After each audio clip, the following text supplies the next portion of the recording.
Jo sóc Aureli Domènech, regidor de Cultura, Festes i Tradicions del poble de l'Alcúdia, i estem al Temple de la Cultura del poble.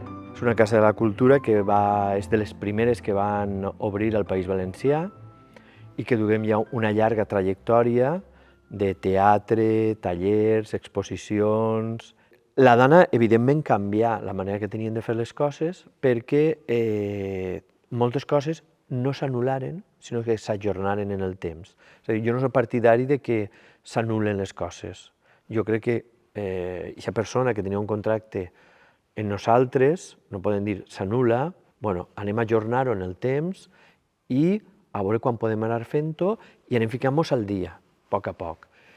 I això és el més important, és a dir, que tant el públic com les companyies de teatre puguen vindre a gaudir d'un espai que se recuperarà o que està recuperant-se i que tornar una altra vegada a ser aquest temple de la cultura que parlava.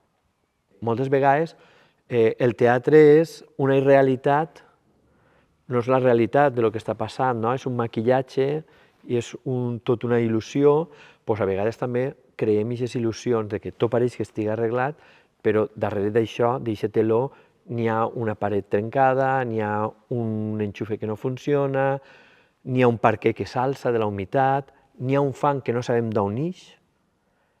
Jo pense que són molt importants, i més en un temps de la desgràcia que passa, perquè és aquest caramelo que t'alivia un poquet el dolor que tens. És a dir, tu vine-te'n a veure una obra de teatre t'allunya de lo que tens en casa quan tornes. Entonces és com un poquet sanar el dolor. És a dir, els espais culturals són espais sanadors de dolor, són espais d'oci, són espais de divertició, amb la qual cosa és molt important tindre'ls oberts. Este teatre té una sèrie d'abonats, una gran quantitat d'abonats, i que després de la dana seguiren els mateixos abonats.